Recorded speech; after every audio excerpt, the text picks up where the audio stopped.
네, 2015년 정말 국내 증시 마지막 증시를 앞두고 있습니다. 잘 마무리하면서 2016년 한 해를 또 맞이해야 될 텐데요. 유망할 만한 업종에 대해서 저희가 계속 살펴보고 있죠. 오늘도 그 흐름 이어가도록 하겠습니다. 2016년에는 참 그래도 시장이 의미 있는 박스권 돌파를 해줬으면 좋겠다라는 생각이 드는데요. 시장을 네. 이끌만한 것들, 어떤 것들이 있는지 오늘도 살펴보도록 하죠. 네, 맞습니다. 저희가 그간 내년도에 강할 수 있을 만한 산업에 대한 이야기를 해왔었습니다. 로봇과 함께 인공지능 이야기를 해봤었고요. 오늘 장에서는 또 앞으로 내년 장에서 유망할 수 있을 만한 지주사에 대한 이야기를 해보도록 할 텐데요. 올 한 해 동안 지주사에 대한 관심이 상당히 높았었고 종목의 네. 주가 상승률도 매우 컸었습니다. 그런데 내년에도 지주사가 강할 수 있는 이유, 그 이유부터 함께 분석해 보도록 하죠. 엠텐의 김종호 연구위원과 함께합니다. 위원님.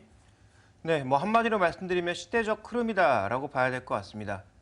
구글이 구글의 이름을 버리고 알파벳이라고 하는 이 지주회사를 선택한 이유도 지주회사가 가장 효율적이라는 거죠. 여러 가지 신규 사업을 추진하기 있어서도 그렇고 지배 구조를 유지하는 데 있어서도 가장 좋은 구조가 실제로 이제 지주회사라는 것이 확인이 되었는데요. 그동안 우리나라 대기업들 중에서 뭐 이름만 대면 알 수 있는 뭐 삼성이나 현대차 모두 지주회사로 가지 않은 양상이었습니다. 근데 그 이유가 있었죠. 관련 법 때문이었습니다. 그런데 이런 법을 현재 구간에서는 더 긍정적인 방향으로 유도하고 있는 상황이거든요. 준비된 그림을 보시면 지금 이 요구 사항들을 보시면 이 출자 구조를 정비해서 순환 출자 구조를 빨리 끊어내야 되는 것도 지주회사 전환을 가속화시키고 있는 요인이고요. 또 하나 이제 부당거래 같은 것들, 일감 몰아주기 이런 것들을 지금 규제하고 있는데 실제로 이것을 지주회사로 전환하게 되면 이런 일감 몰아주기 규제에서 벗어날 수가 있습니다. 그래서 이런 여러 가지 요구사항들 때문에 지주회사가 없고요. 또 하나 이제 막고 있었던 게 뭐냐면 그동안 이제 대기업들이 가지 못했던 가장 결정적인 이유가 금융사 지분을 팔아야 되는데 실제로 금융사가 지배구조의 연결고리에 가장 중요한 역할을 하고 있거든요. 이걸 팔아버리면 그룹사 자체가 분할되거나 아주 해체될 수밖에 없는 그런 상황이었던 거죠. 근데 이것도 관련 법안을 이제 통과시켜서 중간 금융지주를 만들면 이 지주회사가 중간 금융지주회사를 가지고 있으면 실제로 이제 이 금융사 지분을 가지고 있어도 문제가 될 것 없다라는 그런 방향으로 전환이 되었고요. 또 하나 이제 중요한 것은 세제 혜택이 있다라는 거죠. 만약에 지주회사로 전환할 때 이 여러 가지 매매에 대해서 나타나는 양도 차익 이런 것들에 대한 비과세 얘기가 나오면서 결국은 지주회사로 내년에도 갈 수밖에 없는 그런 분위기가 만들어지고 있다라는 거죠. 그래서 실제로 지금 보시면 우리가 일감 몰아주기 규제를 하고 있는데 지주회사로 있으면요. 지주회사 밑에 있는 자회사가 하향하는 방식이 되었든 반대로 상향하는 방식이 되었든 사업지주회사에게 일감을 몰아주는 방식이든 반대로 일감을 지주회사가 아래로 내려주는 방식이든 모두 규제에 해당하지 않는다라는 거죠. 그래서 일감 몰아주기 규제 때문에 대기업 간이 거래를 좀 끊어야 되는 그런 분위기가 있는데 이런 것들을 벗어날 수 있는 하나의 방편이 결국은 지주회사화하는 것에 있다라고 볼 수가 있겠고요. 그다음에 시기별로 살펴보시면 그 내년에 지금 아직 통과되지 못했던 원샷법이라든지 이런 것들이 통과가 되면서 더 긍정적인 분위기가 나타날 가능성도 배제할 수가 없고요. 또 하반기로 가면 갈수록 배당과 관련된 그 분위기가 지주회사 중심으로 더 강하게 나타날 개연성이 있기 때문에 또 지배구조 강화 과정에서 실제로 대주주들의 그 이익을 늘려가는 과정이 결국은 배당이기 때문에 이러한 요인들이 나타난다면 성장이 안 되니까 성장을 상대적으로 이제 그동안 성장하기 위해서 돈을 투자했던 것들을 대주주에게 돌려주는 과정, 주주에게 환원하는 과정으로 갈 가능성이 높다. 그래서 그동안은 주주들에게 우리가 투자를 해서 더 주식의 가치를 높이겠다라는 과정으로 설득을 시켰다면 이제 그게 안 되니까 주주들도 참지 않는다라는 거죠. 돈을 더 내놔야 된다라는 그런 과정으로 간다라는 것이고요. 그렇기 때문에 지주회사들의 추가적인 배당을 증가시킬 가능성이 있기 때문에 이런 지배구조의 중심에 놓여 있는 종목군들의 관심은 내년도에도 이어질 수밖에 없다. 이렇게 봐야 될 것 같습니다. 네, 지주회사에 관심을 갖고 투자 전략을 세워보자라는 증권사들의 리포트도 참 많이 나오고 있는 상황인데요. 그렇다면 투자자들은 어떤 포인트들을 체크하면서 투자 계획을 세워야 될까요?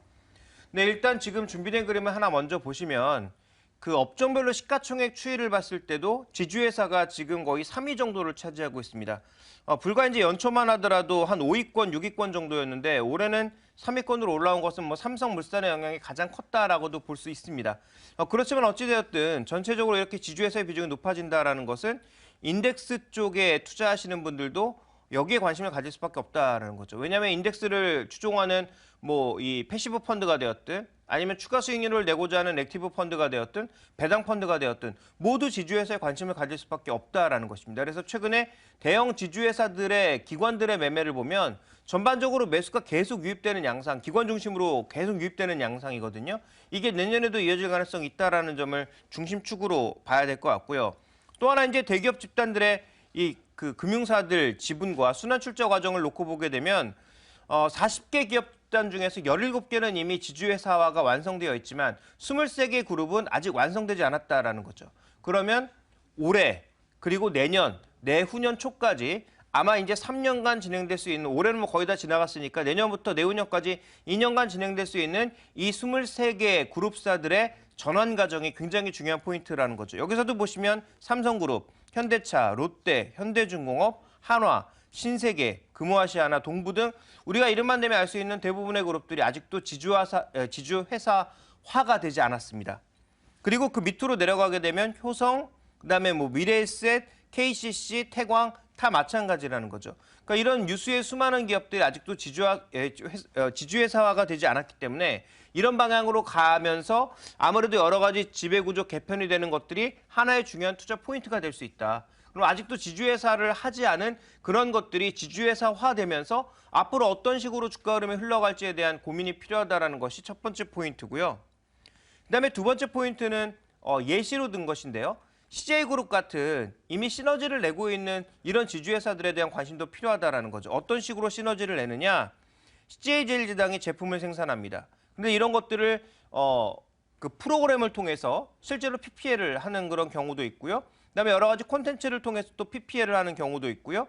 그다음에 실제로 채널을 통해서 이것을 유통시키기도 하고 또 이것을 이 푸드빌이라든지 아니면 CJ 프레시웨어 같은 여러 가지 회사들과 결부지어서 중국에 진출하는, 그러니까 패키지로 진출하는 형태, 뭐 이런 형태의 시너지가 나고 있다는 거죠. 그러니까 자회사들 이런 시너지가 누구에게 혜택이 또 돌아가느냐? CJ라고 하는 지주회사로 돌아간다는 것입니다. 그러니까 기존의 지주회사들도 계열사들이 시너지를 내면서 이러한 혜택을 실제로 이 지주회사가 받는다는 거죠. 자회사들의 실적 호전을.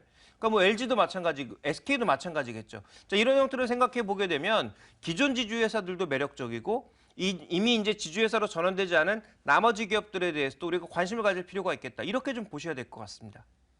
네, 그럼 이러한 지주사들에 투자하는 그 장기적인 투자 전략도 세워볼 필요가 있을 텐데요. 과거의 사례를 좀 확인해 보면서 우리가 투자 전략을 세워보도록 하죠. 어떤 관점 필요할까요? 네, 과거의 사례를 우리가 이제 참고를 해볼 필요가 있겠죠. 똑같이 흘러가진 않겠지만 이제 참고를 해볼 필요가 있는데요. 준비된 그림을 보시면 과거 사례를 놓고 봤을 때 지주회사로 전환할 때 지주회사 전환을 발표하게 되면 주가가 조금 오르다가 실제로 인적 분할을 해서 회사를 사업회사와 지주회사로 나누면 사업회사가 먼저 올라가고 지주회사는 내려가는 형태를 보이죠. 그런데 장기적으로는 대부분 두 회사가 모두 공이 같이 올라가는 경우가 많았습니다. 그래서 대부분의 지주회사 전환회사의 시가총액을 보시면 다 늘었다라는 거죠. 뭐 LG의 경우도 그랬고 뭐 SK와 SKCNC의 경우도 그랬고 대부분의 경우가 다 그렇다라는 것입니다. 이게 대형사뿐만 아니라 중소형 지주사들의 경우도 대부분 그러하였다. 이것을 우리가 이제 미뤄 짐작해 봤을 때 투자 전략의 핵심은 뭡니까? 초반에는 사업자 회사가 좀 더 각광을 받을 가능성이 있다라는 거지만 시간이 가면 갈수록 지주회사 쪽에 무게가 실릴 가능성, 그리고 최근에 또 트렌드를 반영해 보면 초반의 출발부터 사업 지주회사보다는 오히려 이 그룹을 지배하는 지주회사 자체가 좀 더 강한 힘을 낼 가능성, 그래서 사업을 하는 회사보다 투자회사 쪽에 좀 더 무게를 실어줄 가능성이 있기 때문에 이런 트렌드들을 잘 보시면 결국은 초반의 투자 전략이 사업 쪽이었다가 후반으로 가면 갈수록 그 지주회사 쪽으로 바꾸는 이런 과거의 전략도 유효하고, 초반에 이제 분위기를 보면서 오히려 무게가 더 지주회사 쪽으로 실린다면 오히려 투자회사 쪽, 지주회사 쪽에 무게를 실어주는 것도 한 가지 전략이 되겠죠. 어쨌든 과거 사례를 놓고 보자면 초반에는 사업회사가, 후반으로 가면 갈수록 지주회사가 힘을 내는 그런 구도가 지금까지는 형성되어 왔기 때문에 올해 이제 내년에 전환되는 과정 속에서도 이러한 과거의 사례들을 충분히 투자 전략상 적용해 볼 필요가 있을 것 같습니다. 네. 후반으로 갈수록 점점 더 지주회사에 힘이 실릴 것으로 파악을 하고 계시는데요. 그렇다면 투자할 만한 종목들은 어떤 게 있을까요? 네, 일단 종목부터 말씀드리면 삼성물산, 삼성전자, 현대모비스, 롯데쇼핑을 주목하고 있는데요. 먼저 준비된 그림을 보시면 삼성그룹의 지배구조 변화에 있어서 핵심은 뭐냐면 삼성물산이라고 하는 그룹이 어쨌든 중심이다라는 것이고요. 또 하나의 이제 핵심은 뭐냐면 삼성전자가 결국 그룹의 전체를 차지하고 있는 가장 큰 부분을 차지하고 있는 회사인데 이것의 지분을 지금 대주주가 추가적으로 취득하기가 쉽지 않죠. 왜냐하면 시가총액이 200조이기 때문에 1%의 지분을 추가 확보하는 데 드는 돈이 2조거든요. 그리고 또 누가 산다고 하면 또 벌떼처럼 또 뭐 기관이나 다른 쪽에 달려들 가능성이 있으니까 거기에 이제 주가가 붐업되게 되면 삼성전자의 추가적인 지분 취득은 어렵다라는 거죠. 그러면 기존의 주주들이 어떻게 삼성전자에 대한 지배력을 강화할 수 있느냐? 삼성전자를 분리해서 그 자신들의 지분이 많은 최대 주주의 지분이 많은 삼성 SDS와 합병을 해서 그것을 이제 또 하나 이제 삼성물산과 또 합병을 한다든지 그런 방법으로 이제 삼성전자를 지배하는 방향으로 갈 가능성이 높다라는 거죠. 그래서 어쨌든 삼성그룹의 지배구조 변화에 있어서의 가장 큰 핵심 종목은 삼성물산, 삼성 SDS, 삼성전자가 될 가능성이 높다라고 봐야 될 것 같고요. 삼성의 지배구조에 투자한다면 이런 종목군들이 조정을 받을 때 오히려 슬퍼하는 것이 아니라 기뻐하면서 지분을 더 늘려가야 되겠죠. 그래서 이런 방향에서 있어서의 한 2년간의 투자가 저는 굉장히 유효하다고 보고 있기 때문에 삼성물산을 조정을 받는다면 슬퍼할 것이 아니라 웃으면서 더 사라라고 말씀을 드리고 싶고요. 그다음에 현대차그룹의 핵심은 뭐냐면 지금 어디까지나 예상이기 때문에 이런 방향으로 갈지 모르겠습니다만 어쨌든 핵심 종목은 현대모비스라는 것이고요. 현재 증권사들의 예상은 현대모비스와 기아차와 그리고 현대모비스, 현대차 이 세 종목이 워낙 복잡하게 지분과 관계가 글로비스까지 얽혀있기 때문에 결국은 각각의 회사를 모두 분할한다. 현대차의 투자 부분, 사업 부분, 그다음에 기아차의 투자 부분, 사업 부분, 또 현대모비스의 투자 부분, 사업 부분 세 가지를 모두 분할해서 사업회사는 사업회사대로 따로 나가고 투자 부분만 하나로 합쳐서 현대차 전체를 지배하는 지배구조 회사를 만든다라는 그런 시나리오가 나오고 있거든요. 그렇다면 여기서 가장 핵심 종목은 누가 뭐래도 현대모비스가 될 가능성이 있다. 이 부분을 좀 보셔야 될 것 같고요.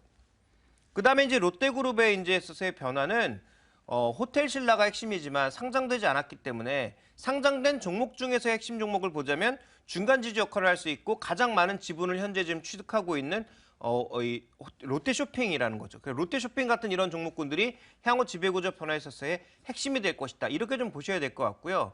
자, 그러면 이런 지배구조가 변화하는 과정에 있어서 핵심 종목들은 이런 종목이라면 기존의 이제 지주사들 중에서는 누구를 투자해야 되느냐도 봐야 되는데 그 부분에 있어서는 SK나 CJ나 LS, LG 같은 종목군들을 주목해 봐야 될 텐데요. 자회사 간의 시너지가 크게 발생할 가능성 아까 CJ는 말씀을 드렸고 LG 같은 경우에는 전장 부품 쪽에서 시너지가 발휘될 가능성이 있다는 점에 주목을 하셔야 될 것 같고요.